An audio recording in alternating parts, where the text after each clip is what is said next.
பரமேஷ்டி அப்படின்னு சொல்லிட்டு ஜெகநாத பக்தர் ஒருத்தர் இருக்கிறாரு. அவங்க ராஜ வம்ச வழியில வர்றவங்களுக்கெல்லாம் அழகான துணிகளை தைச்சு தரும் பணியில் தான் இருக்கிறாங்க.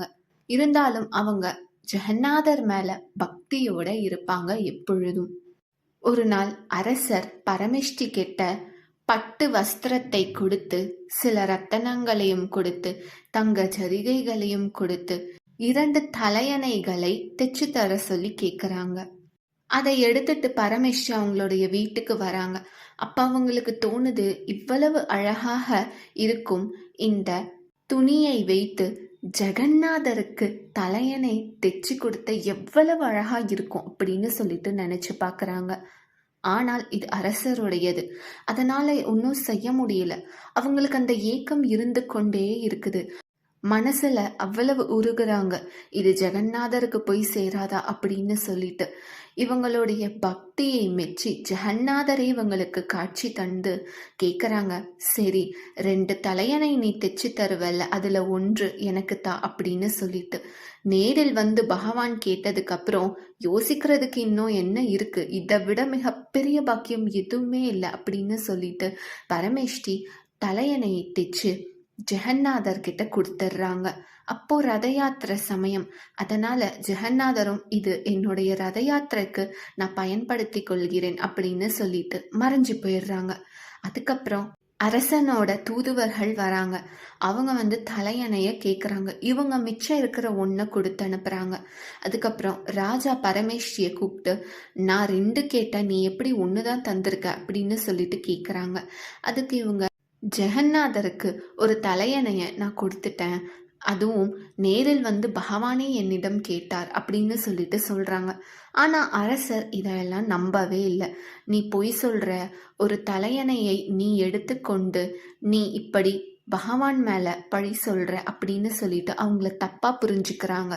அவங்களுடைய பக்தி பத்தி அவங்க புரிஞ்சுக்கல. அதுக்கப்புறம் காவலாளிகளை அழைச்சு சிறையிலையும் அடைக்க சொல்லிடுறாங்க. இவங்க சங்கிலி கட்டி மிகவும் மோசமான நிலைமையில் சிறையில் இருந்தாலும் அங்கும் அவங்க கண்களை மூடிக்கொண்டு ஜெகநாதரை நினைத்துதான் தியானம் செய்கிறாங்க. இப்படியே செஞ்சுக்கிட்டே இருக்கும் பொழுது ஜெகநாதர் அவங்களுக்கு காட்சி தந்து மறுபடியும் அவங்கள சந்தோஷப்படுத்துறாங்க. அவங்கள சங்கிலியிலிருந்து விடுதலை செய்கிறாங்க. மறுபடியும் பழைய பொலிவோட அவங்கள உற்சாகமாக ஜெகநாதர் மாற்றிடுறாரு. அன்று இரவு அரசனுடைய கனவில் ஜெகநாதர் அரசனிடம் வந்து சொல்றாங்க, அந்த தலையணையை பரமேஷ்டி கிட்ட இருந்து நான் தான் கேட்டு வாங்கினேன். இந்த உலகத்தில் இருக்கும் ஒவ்வொரு பொருளும் எனக்கு தான் சொந்தம், எல்லாரும் எனக்கு தான் சொந்தம். அப்படி இருக்கும் பொழுது இந்த தலையணை எப்படி உனக்கு சொந்தமாக முடியும்? இது எனக்கு தானே சொந்தம். நீ ஒரு அரசனா? இந்த நாட்டை விட்டு நீ வெளியேறு அப்படின்னு சொல்லிட்டு ஜெகநாதர் கோவமா பேசுற மாதிரி அவங்களுக்கு கனவு வருது. அது அவங்களுக்கு மிகவும் வருத்தமாக இருக்குது.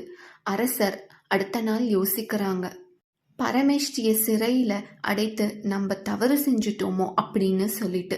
அதுக்கப்புறம் சரி அவங்கள போய் பார்க்கலாம் அப்படின்னு சொல்லிட்டு போய் பார்க்கும் பொழுது அவங்களுக்கு தெரியுது, சங்கிலி எல்லாம் அவங்க கையில் இல்லை, பொலிவோட எந்த ஒரு மாற்றமும் இல்லாமல் அப்படியே இருக்கிறாங்களே அப்படின்னு அவங்க யோசிக்கிறாங்க. அதை பார்த்துட்டு இருக்கும் பொழுதே அரசருக்கு முடியாமல் போய் அவருடைய உடல் தேஜஸ் இழந்து மிகவும் முடியாமல் போயிடுது. அப்பதான் அரசருக்கு புரியுது, நம்ம எவ்வளவு பெரிய தவறு செஞ்சிட்டோம் அப்படின்னு சொல்லிட்டு. உடனே அந்த சிறையை திறந்து விட்டு பரமேஷ்டி காலில் விழுந்து மன்னிப்பு கேட்குறாங்க. உடனே பரமேஷ்டி சொல்கிறாங்க, என்னிடம் நீங்கள் மன்னிப்பு கேட்காதீங்க, ஒரு அரசராக நீங்கள் செஞ்சிட்டீங்க இந்த தவறு, பரவாயில்ல, பகவான் எல்லாருக்கும் ஒரு வாய்ப்பு கொடுப்பாங்க, உங்களுக்கும் ஒரு வாய்ப்பு கொடுத்துட்டாங்க, அதுவே எனக்கு சந்தோஷம் அப்படின்னு சொல்கிறாங்க.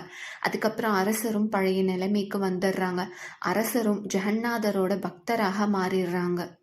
தன்னுடைய பக்தர்களுக்கு யாரு கஷ்டம் கொடுத்தாலும் அதை தடுத்துடுவார் பகவான். கஷ்டம் கொடுக்கிறவங்களையும் மாற்றி விடுகிறார் பகவான். நன்றி, வணக்கம்.